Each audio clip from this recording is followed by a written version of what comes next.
Alrighty, so here's how to stay on track this summer. You do not need to choose between having fun and reaching your goals. You can do both. So the goal is sustainability. So anyone can follow a plan for 2 weeks really strictly, but the real win is learning how to enjoy normal life while still staying on top of your goals. So learn how to go out with friends, enjoy treats, travel, have flexibility, stay consistent, be able to go to carnivals and all the fun things that summer provides, while still not throwing your goals out the window. And then that is what will create long-lasting results that you'll be able to maintain the rest of your life. So a resilient mindset over I'll restart Monday mindset. So a resilient mindset is something where you can just like bounce back quickly. And just keep in mind, one vacation, meal, barbecue, beach day, or a night out does not ruin your progress. So if you're not perfect, you don't need to just restart every week. Just hop right back onto your normal routine as soon as you can.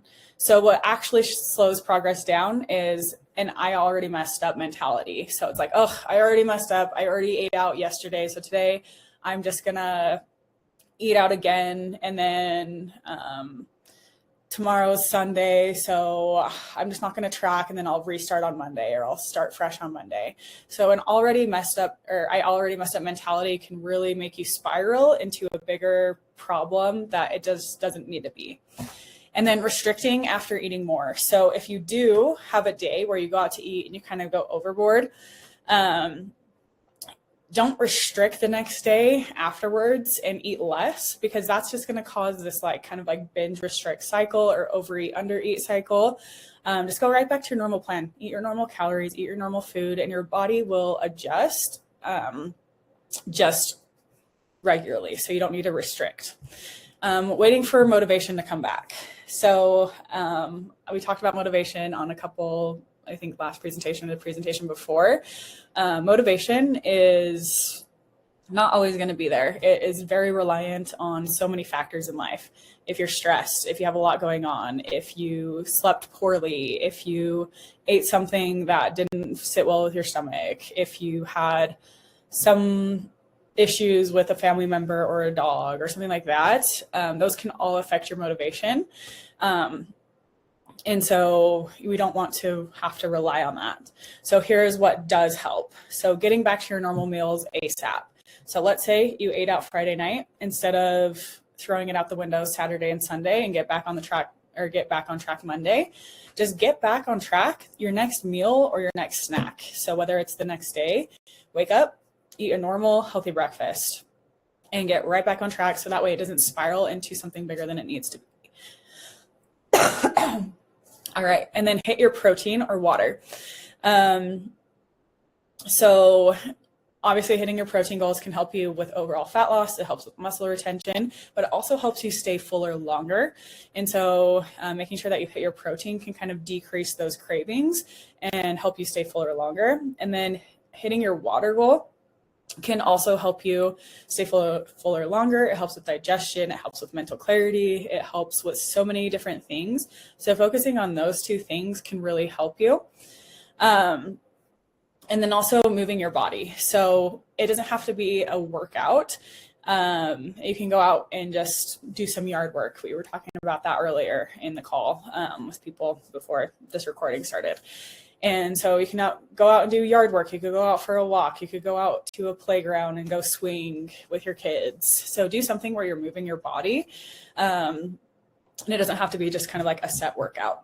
And then just keep in mind that one off day is just one off day. So it doesn't mean it's a one-off week. It doesn't mean it's a one-off weekend. It doesn't mean it's a one-off month. It just one-off day can be a one-off day, and then you just move forward. Focus. Another thing that can help is focus on your minimums. So in the summer, everything is kind of crazy. There's no school. You don't really have a whole lot of routine a lot of the times. And so you need to have a healthy baseline. So what is your minimums that you're going to focus on? What I would recommend is hitting your protein goal most of the days, getting in your movement daily. So try to hit those 10K steps, drink water every single day, Eat your vegetables and fruit regularly, so that way you have lots of fiber and you stay fuller, and then you don't have as many sugar cravings. And then get at least 7 hours of sleep. So with schedules being thrown off, sleep being a lot, I guess sleep can get thrown off too, and we don't want that. Sleep needs to be a non-negotiable, so that way you don't make your weight loss harder. Because if you don't get 7 hours of sleep each night, then it can cause your hormones to unregulate. You can have more cravings, which makes fat loss harder because then you're fighting cravings all day. And so it just makes everything harder. You're not in as good of a mood. You're a little bit more groggy. You're not as motivated to go get your workout. So try to focus on getting at least 7 hours of sleep, and that's going to make everything else in your day a lot easier. So with summer, there's a lot of times where you're going to be eating out or going to barbecues or get-togethers or gatherings, holiday parties, stuff like that. So just pre-log your food before you go. So if you know the menu in advance, like let's say you're going to a 4th of July barbecue and you know there's going to be hamburgers, hot dogs, chips, sodas, just pre-log your food beforehand. So let's say if you want a hamburger, maybe just do a lettuce wrapped hamburger with 2 patties and then a bag of chips. So pre-log it. So that way you already have it added into your calories. And then you know that if you stick to your plan, you'll still stay within your calories.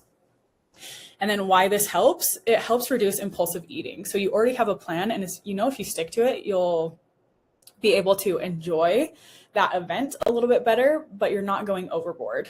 And so you won't just randomly be like, oh, well, I don't know what is any of these, or how many calories are in any of these foods. So I'm just gonna have a couple things here. I'll have a couple chips. I'll have a little bit of potato salad. I'll have this. So you just have a lot of random little bites, licks, and tastes, and you're more impulsive rather than just following your plan. And then it also helps you prioritize protein. So if you can build your meal around protein, it will help you hit your protein goal. So like if there are hot dogs and hamburgers, focus on that first and then build in the fun little sides around that. And I would say just do like a lettuce wrap burger, so that way you can have more sides instead of having the bun. I think lettuce wrap burgers taste like really awesome. But then that way you can have more like fun things on the side, whatever Jello salad or potato salad that they have there. And then it also helps you fit in fun foods intentionally. So that way you don't feel guilty. You know that it's within your calorie goal, and that way you can relax a little bit and actually enjoy yourself there. And then it keeps you from playing calorie roulette and being like, oh, I don't really know how many calories are in this. I don't really know what's going on here. I don't really know if this is like low fat, high fat. If you just go in pre-logging, having a plan, then you just know you can stick to that and then still stay on top of your goals. And then just keep in mind that if you have a plan, I would plan out 80% of your calories and then leave a little bit of like 20% for a leeway in case there's something there that you didn't have, that you didn't know was going to be there. And so that way you can have some of that too. So just make a 80% plan and use 20% calories as like a flexibility. All right, so make the event about the event. So the whole reason why you're getting together for the 4th of July is to celebrate Independence Day, right? The whole reason why you're getting together for a lot of these events is to be around people. So try to make the event about the event. So instead of being so hyper fixated on the food, try to shift your focus towards conversations, music, games, sunset, laughing with friends, and being present. Maybe go out and play games with people, like what is the beanbag one? That's super fun. Cornhole. Like go take people to go play cornhole, so that way you're not just like fixated on the food. You're focusing on more of what's happening and connecting with people. And I know you're going to get so much more out of that event rather than if you were just worried on what you were going to eat, if you're over on your calories, if you overate or anything like that. So you deserve bigger memories than just what you ate on that day. And this summer, we're not starting over when school starts again. We're building routines that fit real life. So Progress this summer might look like more consistency. It doesn't have to be perfect, but I want you to try to do better than what you would have in the past, like before you started this program. So maybe in the past summers, you would have kind of just restricted all week and then went super overboard on the event that you had, and then restrict a bunch again the next week to lose that weight.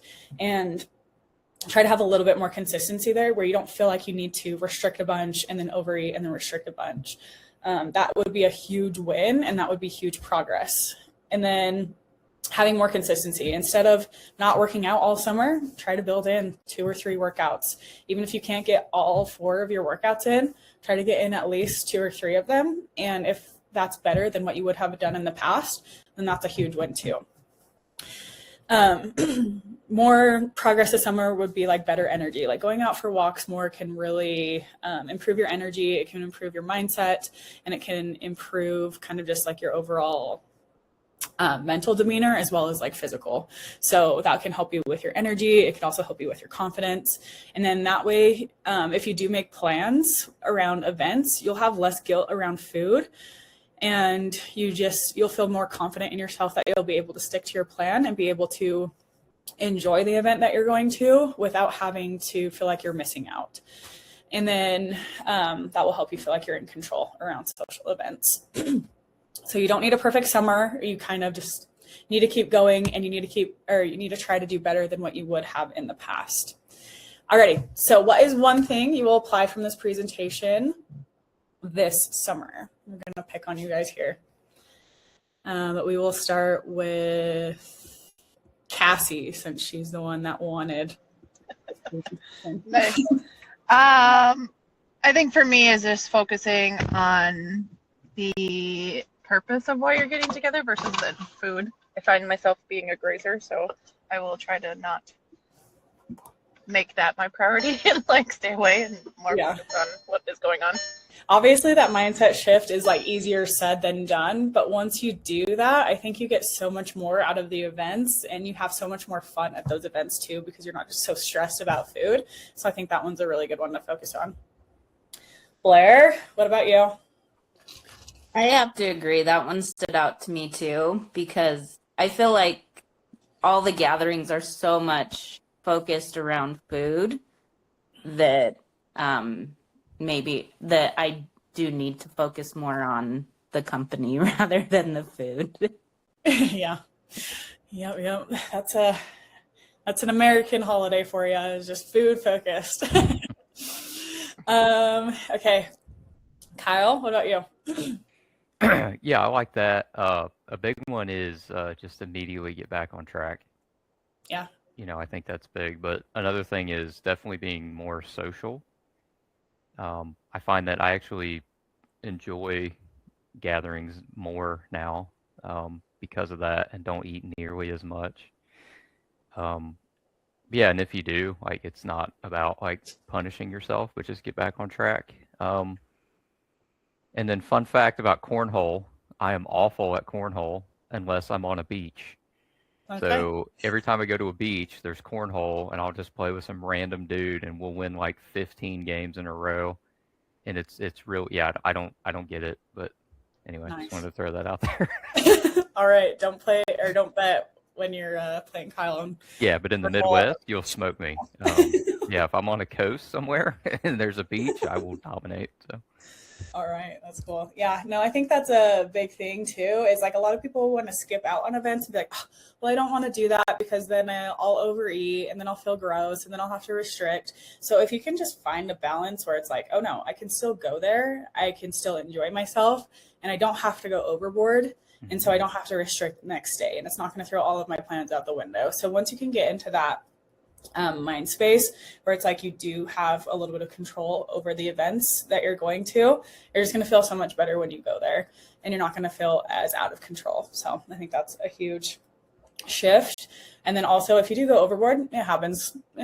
Like, it just, don't punish yourself. There's no reason that why you would need to restrict or go out for a marathon the next day so you can run off all of your calories. Like, you don't need to do that. Your body is really good at regulating itself. So just get right back on track to your normal calories, protein goal, steps, drink water, and your body will kind of like get rid of that water weight naturally. Yeah, I've actually reconnected with a lot of family and friends by focusing more on doing stuff and Yeah. making memories instead of just going there to, spend time where the food is. So.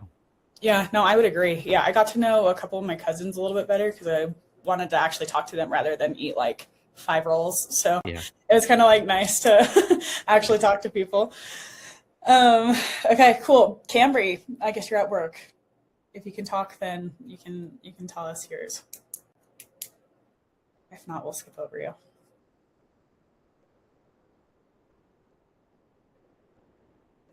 Okay, we'll go to Lewis. Lewis, what are you going to apply this summer? I think, just getting back on track the next day, even if you have a bad day of eating, because I've always been the type, like, if I ate bad, I'd be like, okay, I'm just gonna eat everything I want the next few days and then start on Monday. Yeah. And so, like, one bad day leads to, like, 2 or 3 of, like, nothing but, like, pizza and snacks and soda and all that. So, yeah. Yeah, totally. And then I do think a lot of people get trapped in the mindset of if they have a bad breakfast, the whole day is thrown off. Oh, I do that too, yeah.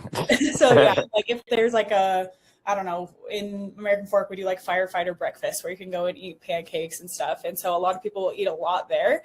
And then the rest of the day, they're like, oh, well, I already overate for breakfast. So I'm just going to go out to lunch and eat again. I'm going to have pizza tonight. And then I'm just going to not track it all today. And I'm just going to start again tomorrow. And so it just turns one meal into an entire day of poor eating, rather than it just having it be that one meal. Like it doesn't need to spiral into something bigger. So if you can catch yourself in that mindset trap, and be like, oh, no, I just had pancakes for breakfast. That's not a big deal. Do you know what? I'm just going to have a protein shake for lunch. And then maybe for dinner, I'll have like a steak and vegetables. And so that way I don't feel super gross the next day and I don't feel super inflamed. So if you can kind of just like catch yourself, if you notice those thoughts, that will help a ton too. So you don't just throw the whole day out of the window just because it was like one meal that you maybe didn't make the best food choices.